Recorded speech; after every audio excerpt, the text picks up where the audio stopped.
Hello, my name is Josh Lee, and this is my Module 5, Understanding My Community for Valley Center, Kansas. I'm using Valley Center School District because it's the last district that I worked in schools. I currently work for Kansas MTSS and Alignment, which is part of KSDE TASN. So when we talk about this project, first thing I should say, here's my standards and my reflection. You can pause the video and look at those if you'd like to. But moving along, first thing we're looking at is taking that sociological inventory. So I looked at Valley Center as a community. The top employment categories for Valley Center are management occupations, sales, administrative support, and then education. You can see below there I talked about this being primarily a bedroom community, meaning that people who live in Valley Center live here but work generally in Wichita. You can see that with that average commute time of 21.4 minutes. So while those might be the top employment categories for people who live here, those jobs, for the most part, other than education, aren't actually in this community. Even being kind of an urban area, this town has typical Midwestern values, and partially I think that's because it's where people live and they work somewhere else. So it feels like a very Midwestern community, primarily middle class. There's several housing developments around town, either in the city limits or just outside of them, that have mostly middle to upper middle class housing. 4.4% of this population of the community is in poverty. You can see the diversity levels: 92% white, 5% Hispanic, 1% black. So not a lot of diversity within the community. Customs and traditions of the town. This is one of those towns where the school district is really kind of the heartbeat of the community. So really most of what happens is very supportive of the school and the activities that go on at the school. Friday night football games are a big deal, things like that. When we do have local events here, the community really gets behind them. And I've given two examples. There's a Fall Fest in Valley Center where they shut down Main Street, bring carnival rides and all of that kind of thing. It's a really big deal, and people design what they do around it. You can't schedule during Fall Fest, things like that. It's really, the community gets excited about those things.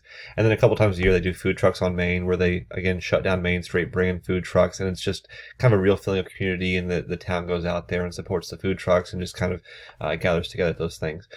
So if you have community events, you're going to have a lot of people behind you. The proximity to an urban area, being so close to Wichita, makes it kind of tough on local business.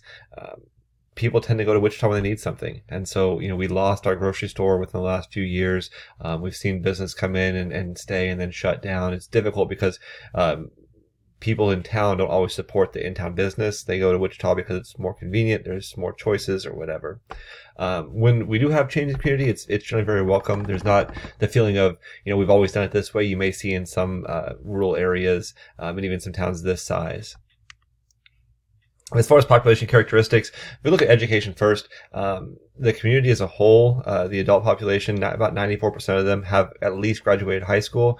36% of them have obtained at least a bachelor's degree or more. So a relatively well-educated community. The school system is made up of 100% of staff that are highly qualified for what they teach. So again, you have a staff who's well-educated. Median age in the community is 35.6, relatively young. You can see the male, female, slightly more male than female. Population of Valley Center is a little over 7,300 and increasing every year. So it's growing as even the school district is growing, the community is growing. Unemployment rate is 3.8%. And then the income stats you can see there, a little over 65,000 is the median household income. Property value $137,000.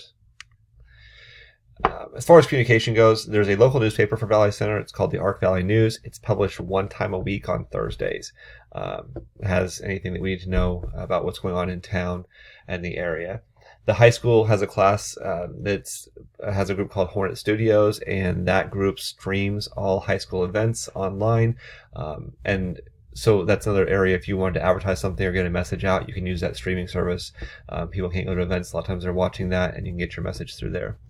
There's not a lot of diversity here. There is a slightly growing ELL population within the school district, and so the district has recently hired a couple of people on staff to help with that connection to that ESOL community, those people who need those services. And so there's a secondary person and an elementary person helping with that.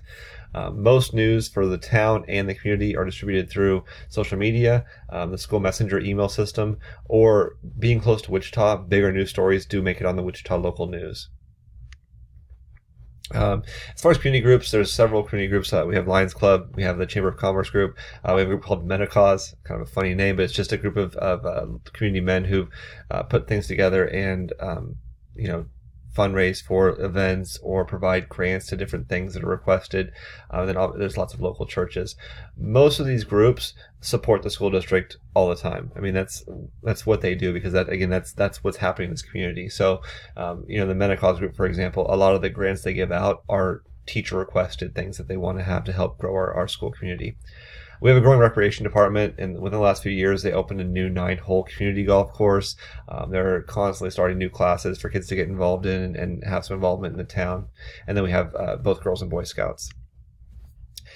When we talk about the leadership in the town, school district has a superintendent. He's kind of a community leader as well. He was recently named a Kansas Superintendent of the Year. He's very active as far as communication and what's going on with our schools, social media. Our school board exists made up of people who support the community.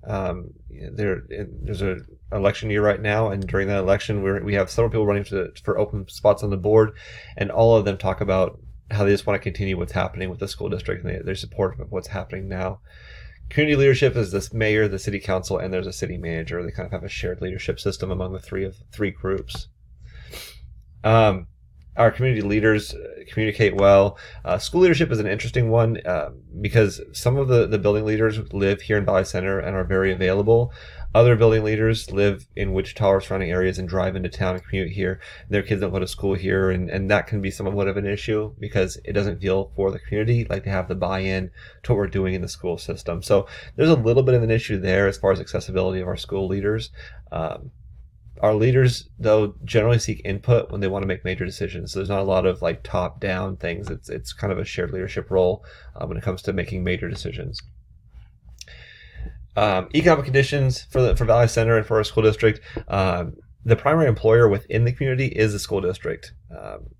I mentioned before it was like the number one field of employment, but that's because people work in Wichita. For people who live in town and work in town, the school district hires more than any other area does. Our median household income, again, is over $65,000. The school district is 42% low SES. A lot of it, the low SES numbers come from outside of the community. Valley Center School District is made up of Valley Center and then parts of Keachai, parts of Park City, and parts of northern Wichita. And a lot of our low SES population comes from outside of the town. Property values for the inside of Valley Center are continually increasing, and the community has offered tax incentives for up to 5 years for building new homes. The school district has, over time, proven to be very good stewards of tax money. They did a bond to build a new high school about 10 years ago. We're able to refinance that bond a couple of times, and without adding a lot more to anything, build onto multiple buildings, do some improvements. So they've shown that they can take care of money, and the school district or the school community trusts them to take care of money. And so when they make requests, it's usually well received. Political structure. We look at most of our funding comes from the state. Valley Center's school budget, all funds, was about $42.5 million. $12 million of that came from local funds, about $29 million from the state. So there is obviously importance to what the state requests and what we're supposed to be doing there. Teachers union in town has power, but they also have a very good working relationship with the district. You see stories of districts and unions having battles over negotiations. That really never happens here. They're pretty. They work well together. There's communication throughout. After every negotiating meeting, messages go out to the staff to know where we're at and what's going forward. Our school superintendent's very active in state politics. Works with the legislature when possible. The community is generally conservative in elections. Again, it doesn't really affect anything with the school district because they're very supportive of the district. But in the last election, they had 72% vote in this area going to the conservative Republican state rep.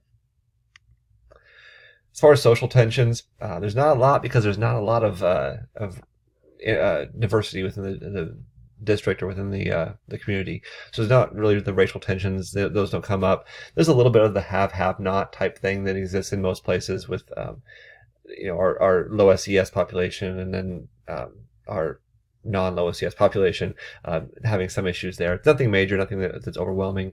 There's also a little bit of the the feeling that athletes are treated differently in school systems. So we hear that once in a while with parents complaining that their kid is getting unfair treatment and the athlete got better treatment. So there's a little bit of that as well, because it creates some levels of tension. As far as extra sources of information, obviously, as with any district, the school records are publicly available. You can go to the district office and ask for whatever you want. The school district also surveys students in secondary classes to determine satisfaction with the district and what we're doing. We participate in the Kansas Communities That Care survey in grades 6, 8, 10, and 12 to look into the SEL health of our students. And then the minutes of every school board meeting are available the next day online and the following Thursday in the local paper. They always publish the minutes as well as just some stories about major themes of the meetings. Power structures within school buildings, it's pretty normal. It goes from classroom teacher to the building administrator to district administrator and school board. Again, district administrator and the superintendent work very well with the school board. Community power is shared leadership between the mayor, city council, and a city manager. I mentioned before, as far as multicultural issues, there's not a lot of diversity, so there's very few issues. We do have a slightly increasing population of ELL students. And so that's increased staffing in that area to try to meet those needs. We also have an increasing LGBT community, which resulted in the creation of a GSA, or a Gay Straight Alliance Club, at the high school to help those students feel included and a part of what's happening in the school district. Political parties really don't play much of a role. I mentioned before, the community votes conservatively, but is very supportive of public education in the school system. School chain of command's understood. We have building leadership teams, and then members of those teams are on district leadership teams, so that communication can go through a channel up to the superintendent, rather than having any individual teacher going over their building's head or anybody else's head to a super or to a school board. Things follow that chain of command, so everybody understands it and then it's used. We talk about how we measure public opinion. Again, there's family surveys go out to school community members, usually through the district's email system. We also have site council meetings and PTO meetings. Those are sometimes streamed online, so even if you can't be at the meeting, you can be a part of it. You can comment on it and have your voice heard on those meetings. Surveys sent out of the school. The community also does it. Recently sent surveys out to voters to determine where we wanted to spend money or put effort into growing the community. Probably not surprisingly to anybody, the community wants a lot of growth and a lot of improvement, doesn't really want to pay for it though. So the city council, mayor, city manager have to work together to determine where were the biggest needs and where can we focus our efforts to improve the community. Also, the superintendent does some informal surveying with a coffee with a super type thing at our local coffee shop to try to get a feel for the community and what their wants and needs are. So there's ways that the district and the community both find what are the opinions of our public and how do we then serve those needs. So thank you for watching.